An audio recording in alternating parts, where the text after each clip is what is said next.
everyone to the Chasta and Huey podcast. It's like hanging out with your childhood buddies at a dive bar having a beer together. Through your headphones. Or better yet, they're like a security blanket. Maybe a little itchy, but still warm and cozy. It's time for the show. Here's Chasta and Huey. Cheers. Cheers. Look at me drinking my energy drink. No. It's not an energy drink. What are you cracking open there? Okay. Sparkling ice.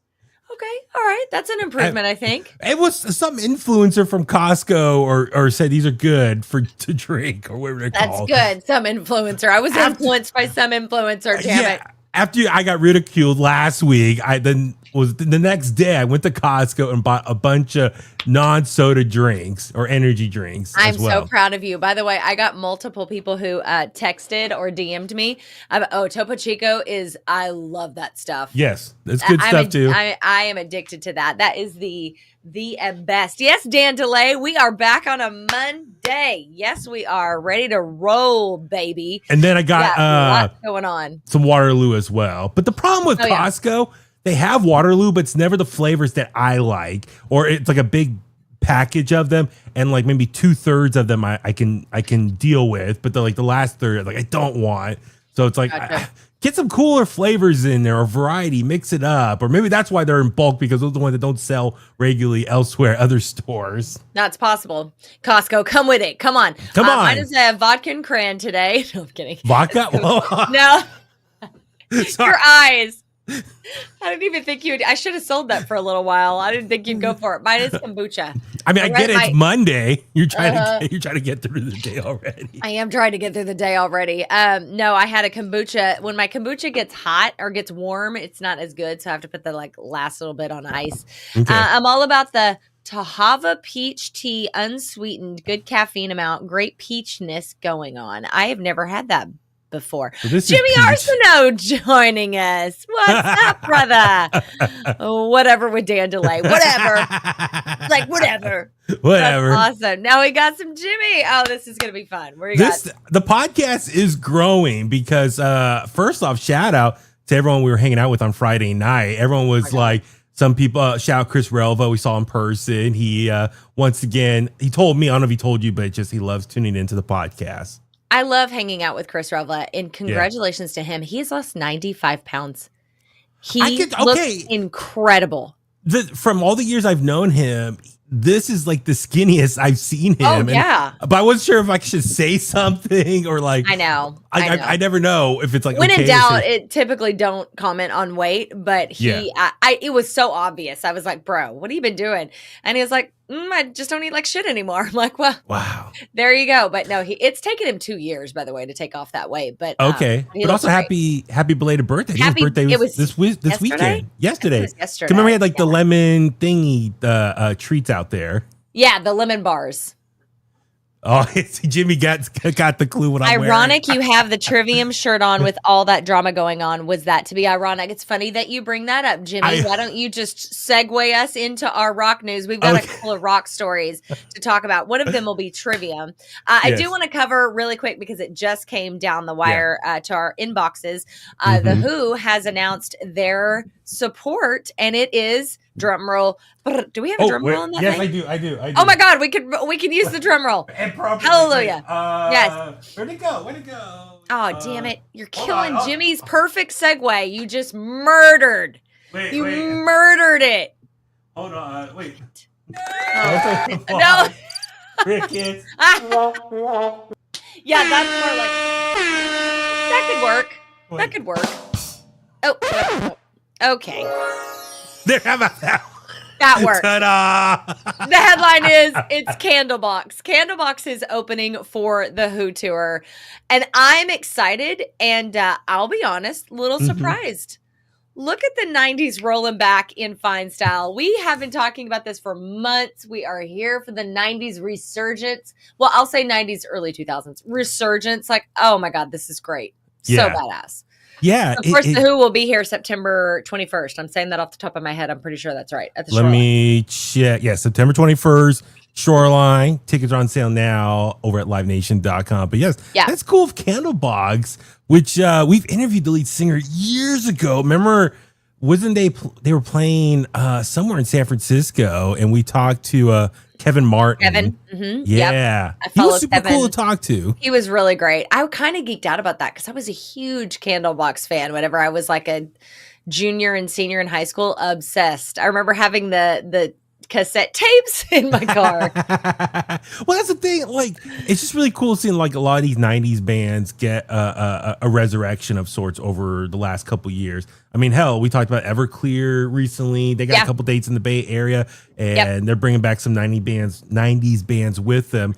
And I just think it's cool. I mean, you know, what's old is new, as I guess you could say. But also, I mean, let's be real. Those are the bands that are like active now. There's not a lot of bands from the 70s or even like 80s that are touring as much now. That's true. Very, very true. By the way, in case anybody didn't know, Jimmy Arsenault, who's on the chats right now, is an actual celebrity doing so much cool shit in back in the day. And he said, gosh, I hate to overpost, but you're never overposting. But Candlebox is the band that got me hired at the Edge. That's an really? All right. Well, you're going to have to post a story time on your socials, Jimmy, so we can see that full story because that sounds very interesting. Oh, and you're the drummer for the Who and the Foos. I did not know that. Yeah. Well, that's another segue. Did you tell Jimmy what we were talking about today? I'm not prepping it up. I'm like, hold on. Is Jimmy our producer now? What's happening? I know. He's already got the rundown of all the topics that we're getting into. Weird. Okay. Yes. So after we announced that Candlebox was the opener for support, I should say, for the Who, we were going to talk about this whole Josh Freese Foo Fighters drummer situation. So we found out, I think, was that on Friday that Josh posted that? Let me see. Let me check his Instagram. Not that it really matters the day. Yeah, I mean, we were talking about it on. Well, he did a new post literally like within the hour, so it could be funny. Hour, I haven't seen that. Yeah, so we can probably get into it as well. 3 days ago, so I think that's what Thursday. Okay, so so basically, well, you know what? We'll have some journalistic integrity. Like, why don't we just go ahead and read off the so that everybody knows, because I don't want to misquote anyone, because I mean, he really went for it, and I thought it was really interesting that he did. So here we go. Josh Freese, who, by the way, like, you know, I mean, I'm obsessed with drummers, obviously living with two of them in my household and being married to one for 1,000 years. Josh Freese is such a badass drummer. He is so incredibly good. He's a fantastic studio drummer. One of the best. Look at you look at him coming in hot. He couldn't get our freaking drum roll, but he's got that. I gotta add that going on. Yes. But anyway, he's a phenomenal drummer. Like, just technically so savvy, great studio drummer. When he got the Foo Fighters gig, I was like, yeah, that makes sense. Like, you know, yeah. So here we go. The Foo Fighters called me Monday night to let me know they've decided to go in a different direction with their drummer. No reason was given. Sad face. Regardless, I enjoyed the past 2 years with them, both on and off stage, and I support whatever they feel is best for the band. In my 40 years of drumming professionally, I've never been let go from a band. Why would he? He's that great. So while I'm not angry, just a bit shocked and disappointed. But as most of you know, I've always worked freelance and bounced between bands, so I'm fine. And he does. He does work with everybody. Yeah. But I'm pretty sure he turned down the Sting tour to take the Foo Fighters gig. I could be wrong, but if my memory serves me.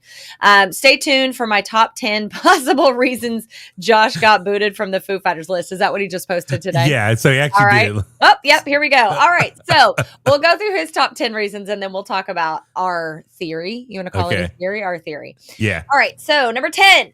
We're going to trade off. I'll do number 10. You do number 9. Okay. So on and so forth. Number 10. I once whistled my hero for a week solid on tour.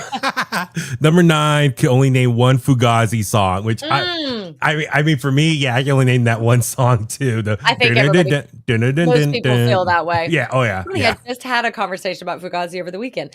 Number 8, 2 words, polyrhythms. That's a drummer joke. Number 7, metronome, like precision behind the kit deemed soulless. Oh, yeah. Number 6, demanded starting every rehearsal with a 20-minute cowbell sound bath. Number 5, never once tried growing a beard. Oh snap. Little shade there. I guess technically, 4 of the members of Foo Fighters have beards. Yeah, so maybe if he wasn't willing to go for the beard, he was out. Number 4, didn't show up to studio because Mercury was in retrograde. Number 3, promised Noodles he could be the 4th guitarist. And then Noodles from The Offspring, like at the top there, he did leave a comment. Oh, did he? Oh, that's hilarious. So Noodles from The Offspring. promised. Oh my God, that's great. Okay. Number 2, refused to perform unless he was guaranteed a Ouija board and nunchucks after every show. That sounds like my kind of demand. I love it. And then number 1, the whole poodle thing was getting to be a bit much. All right. So, well, here's our theory. Our theory is that it may be Shane, Taylor's son. Yeah. Which you and I have privately talked about this. I think everybody is like on board with that idea. It makes sense. I think probably they would have taken the last 2 years to make sure that Shane is up to speed because that's a really intense drumming gig.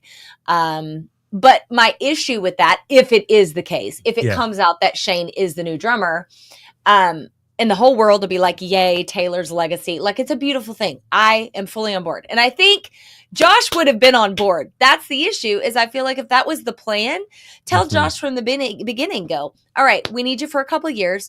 We want to get Shane up and running. We want to get him as good as he can be. We want to mentally prep him for what this entails.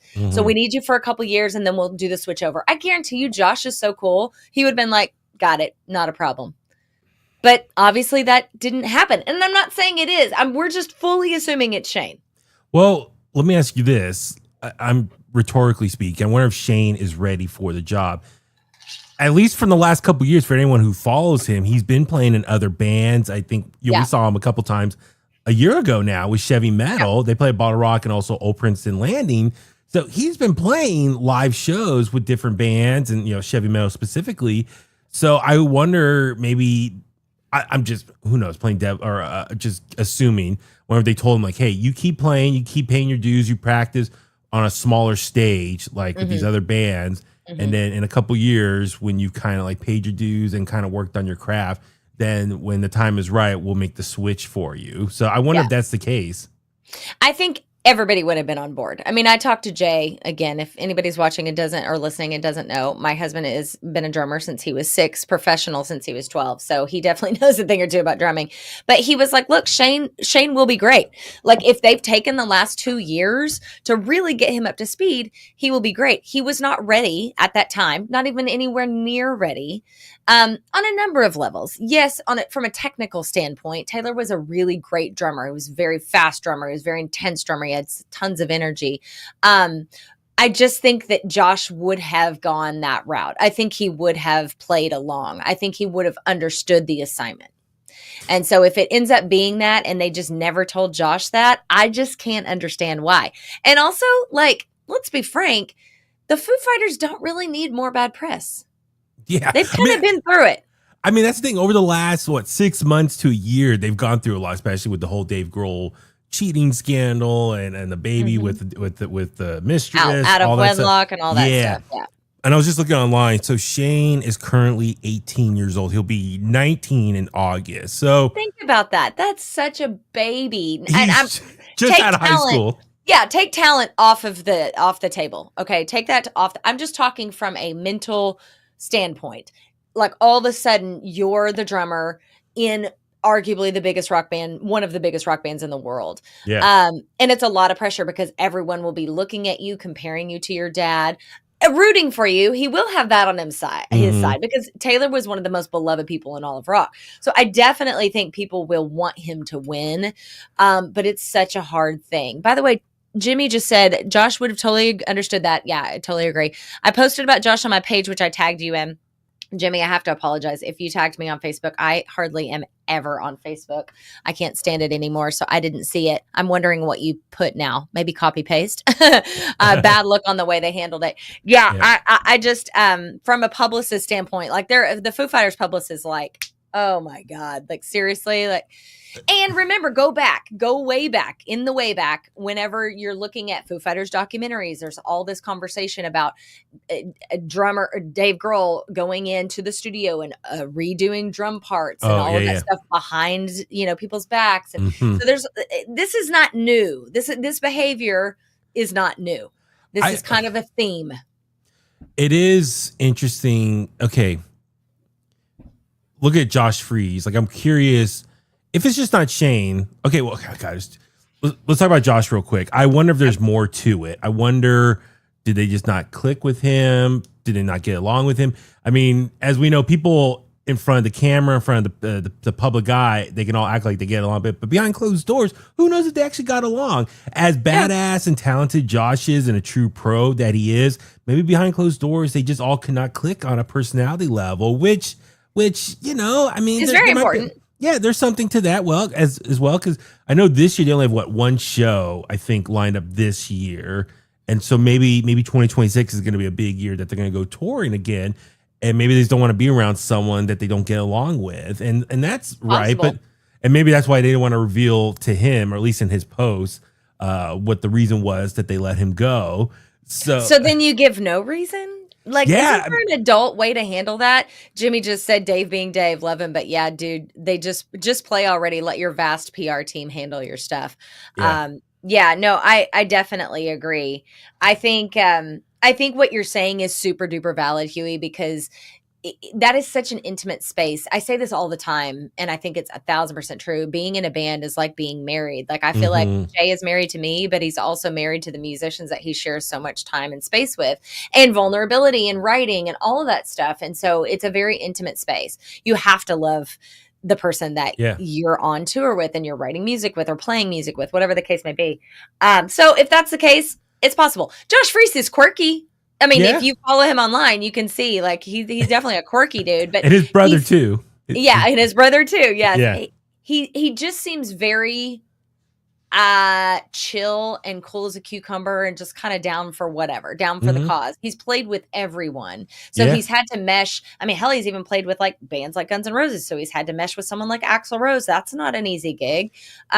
Sting, same thing. Not an easy personality. And I mean that with all the love and respect in my heart. Yeah.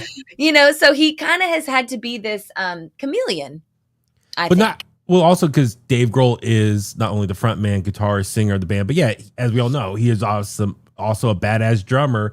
And so maybe Josh, you know, I'm just guessing maybe they had some conflicts over the drumming. Because as we know, Dave Grohl was the very first album. He did all the instruments on the first album. Then the second album, The Color and the Shape, the drummer that they had at the time, the original drummer, he recorded his parts, and then Dave went in afterwards and re-recorded all the drums. And without telling him. Without telling him. And I know that drummer felt really slighted.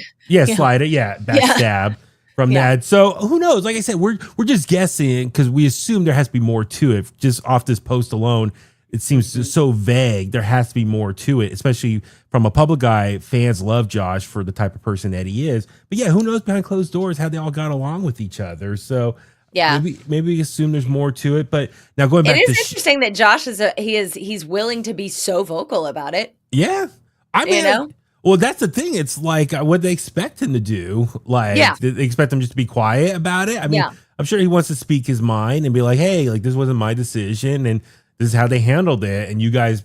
Let the public be was it public court or decide how they want to handle it. But going back to Shane though, Taylor's son, even if he's ready, like from a physical standpoint, being a young adult, I just wonder if mentally is he ready to handle that, because you're playing like clubs, maybe a couple hundred people, some festivals, but like early in the day, so it's not as big as a crowd. You're not playing like headline sets at arenas, stadiums, or big festivals at nighttime.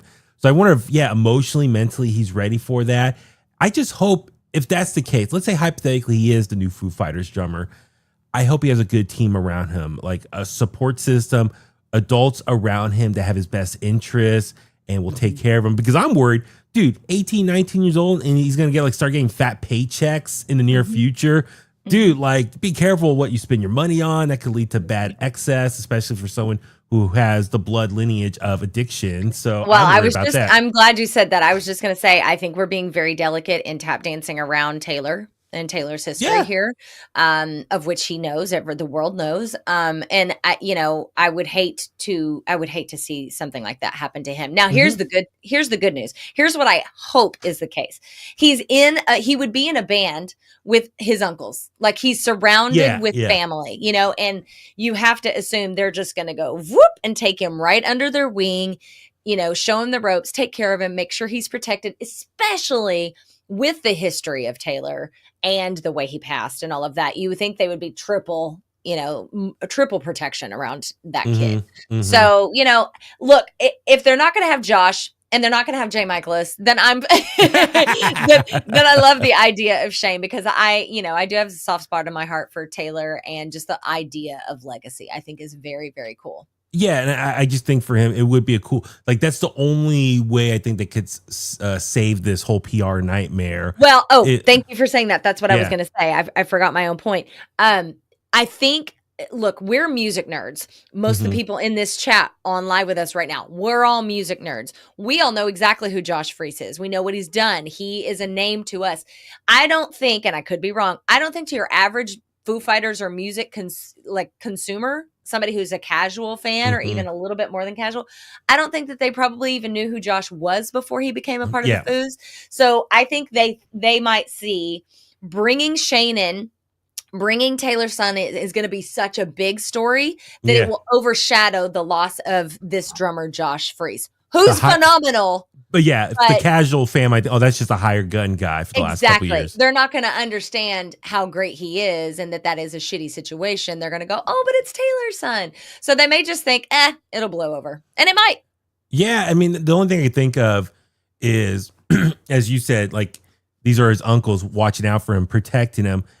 We hope so, because Taylor was in the band and still was doing things privately that led to his death. Right. With that being said, though, he is a grown-ass man, an adult, and was, longtime member of the Foo Fighters. So I'm sure they couldn't control him 24/7. But at least with Shane, you would hope, assuming the bandmates, the management, whoever will, wrap him up in bubble wrap, as you like to say. No kidding. Just protect him at all costs and make sure he can get through this next phase of the band. If he is the drummer, this is all speculation, hypothetically speaking, if Shane becomes a drummer. Yes, exactly. All right. I don't want to hit fast forward on us, but I'm looking at the clock and I am going to have to go get my Metallica winner soon. So a couple things real quick. Can you break down the Trivium drama really quick? Yeah. So, okay. Trivium, Bullet for My Valentine. We all know they've been touring beginning of this year, doing the Poison Ascendancy tour. So both bands celebrating the 20th anniversary of each respected album that came out 20 years ago. For Trivium, Ascendancy, got my Trivium shirt on, so you kind of know where I'm already leaning towards in this story, which side I'm leaning on. Bullet from Valentine, The Poison, their album came out 20 years ago. So both bands going on tour together, playing each album front to back, respectively. On the tour, they were also alternating who headlines or who goes on last. It was co-headlining. Yeah, so beginning this year, I want to say back in February, back in February, they did Europe, end of March, and throughout April and May, they're doing the US. And with that, they kind of just didn't officially announce dates, but they kind of just alluded that they're going to do Asia and other parts of the world, South America as well. So the point being, they announced this as a big world tour for 2025. Unfortunately, at the end of this tour, the US run, they announced, okay, these are the final dates. And everyone's like, what are you talking about? What? You still got to do Asia, you still got to do South America. Come to find out, Trivium announced that the tour is ending early because of Bullet for My Valentine, because Matt, the lead singer, Bullet for My Valentine, wants to end the tour early, and he did a public post saying he wants to work on a new album. This all started because Paulo was doing like a live stream on TikTok under the Trivium's page, and he flat out explained, the tour is ending early because Matt from Bullet for My Valentine wants to end it early. And then even commented, I don't know who commented, but who's running the Trivium TikTok page, even said Bullet was like bad to their crew, Trivium's crew. So Bullet for My Valentine is not getting a lot of good press right now. A lot of fans are coming after him. It's like, how dare you end this tour early? We other fans around the world wanted to see both albums live, front to back, in person. How dare you cut this early? Thank God for me, I got to see it twice in San Francisco and in Wheatland. Amazing experience, seeing both those albums live. I mean, for me personally, I'm more of a hardcore. We're Team Trivium. I'm Team Trivium. Yep. Give Matt from Trivium credit. He did like a long video on social saying, hey, everyone, hey, listen, plans change, things change. Let's be classy in the situation. I love Bullet for My Valentine. I love their crew. I love everyone there. It is what it is. It sucks. Things have to change, but let's stay classy in this. So, which is so Matt. Like, yeah. I mean, we know him personally, and he's so zen and so chill and so laid back and so straightforward. And yeah. So, I mean, that's the big question, though. It's like, what's more important? If I'm in a band, what's more important? Like working on a new album or finishing off like this really major worldwide tour and, you know, really pleasing the fans? So, like, what's the better situation? Well, I think you make more money on tour. Yes, I mean, that's what I thought. Yeah. I mean, albums are great. Don't get me wrong. We all love new music from our favorite artists. No question about that. But going back, we're going to circle back to Dave Grohl, who has even said the Foos don't make money on streaming, listening like that. They just don't. Like, you make money on the road. You make money with ticket sales and merch. Yeah. And everybody was very stoked about this tour. That's why it's so strange. You and I have been talking about it for a very long time, playing their music on Bone Breakers to promote and all of that. So, you know, I would have been successful all the way through. So I feel like there's more to the story. I wonder if Paolo was even supposed to say that, to be honest with you. But you know, but either way, I think that things do change, and Trivium Matt is right on. It should be handled with, you know, care, and we move on. But I think the lucrative, not that much is lucrative in the music business anymore, but the better financial decision is to tour. I just wonder if Paulo was allowed to say that. I just love how Paulo. He's like, oops, he doesn't give a shit. Yeah, he doesn't give a shit. He's like, I'll say what I want, and I love Paulo for that. I've been meaning to text him and just see if he'll say anything to me, but you know, I would not reveal it publicly, Paulo, if you see this. No, of course not. But I'm just curious, and I've been meaning to text Matt from Trivium as well and be like, hey man, sorry about the tour. Still look forward to seeing you guys at Aftershock. So that's the thing. If you miss Trivium or you want to see Trivium again, make sure to see them at Aftershock in October. They will be playing there. But that's my thing. Bullet for My Valentine means like, from a devil's advocate, it's like, why would you agree to a worldwide tour, if like halfway through you want to give up? Like, don't agree to it. Matt's kind of known for that though, isn't he? He doesn't really like touring and like international touring and all of that. Or I think he just doesn't like being away from his family for too long. And that, like, I understand that, but why ever agree to it? You can see down the road, you know how long that schedule is. Yeah. It's like, but we all do that, right? We all agree to do something, and then like somebody asks you to do something you don't want to do. You put it on the calendar and you're like, it's 5 months away. It'll be fine by then. And then it rolls around and you're like, son of a bitch. The only thing I think of is, you know, they do have festival dates lined up. So maybe they want to have new music ready to go to play at these festivals in front of these large crowds. So have new music ready to go or an album ready to go. But that's my thing. It's like, I know some other bands that you know, look at Exodus, for example. They're doing tour dates, but they record while they're at home. So I just don't know why Bullet for My Valentine, was there just not enough downtime in between tours of the different continents that they couldn't record an album in between? Or maybe that's a burnout factor. I don't know. I just feel like, okay, you did Europe beginning of the year, then they were off for like a month before they went to the US. And then I'm sure when the US is up, they're going to have some time off before when the hypothetical, because Trivium just announced, I think it was today, that they have some South America dates lined up in August. So I would imagine downtime in between tour cycles, work on the new album. And then maybe, you know, you do the album, the Poison front to back, and then maybe do a quick encore and debut a new song or something. It doesn't make sense to me fully what's going on here. I agree. That's why I said there's more to the story. I think Jimmy nailed it. I was just about to say the same thing. You can record while you're on tour these days. You really can. You can record from anywhere, especially when you're a band of that stature that has the support, the people, the funds, the technology. Like, you're good. That's what I'm saying. Like, so you're going to go home, record, and spend money on a studio and not make money from touring. Right. And I feel bad for the roadies and the crew that work on these tours. They probably like turn down other tours because, like, okay, this summer I'm not going to be available. I'm going to be on tour with Bullet for My Valentine and Trivium. I'm not going to be available this fall because I'm going to still be on the road with them. But now everything abruptly gets canceled. The rest of the tours have been announced, and I'm sure they can't find work last minute like that. So I just worry about that too. And I think these tours are built so far in advance. It's like, unless you get your wife or your girlfriend pregnant or whatever, like, that's the only unexpected thing that might happen that would totally derail you in a year and a half from when you plan it. You know what I mean? Or if somebody passes away. But even in that, like Matt from Trivium, when he had his babies, he had to step off of that tour for a little while. And they had they had fill in. Yeah, and they had people fill in. So I mean, there are ways around these things. Anyway, I don't think that we'll ever truly know the full details unless Paolo tells us. Or Text him. or Matt, they tell us at Aftershock. We're going to talk to them in person. I mean, I did talk to Matt beforehand after the San Francisco show. And I said, hey, let's do another interview over the summer, promote Aftershock, and then let's do something on site. So hopefully we can get 2 more interviews with members of Trivium in the near future. And hopefully they'll spill the beans or they'll dance around it. But yes, I'm Team Trivium all the way. So love those guys. I love that they're down to keep touring and playing to the fans, all that stuff. Yeah, not surprised by that at all. All right, I got a jet. I got to go get my Metallica winner. We do have a backup of Huey Helps. Let's just hit Huey Helps hard next podcast. So with that being said, if you have a question you would like some Huey advice with, then email us chastaandhuey@gmail.com.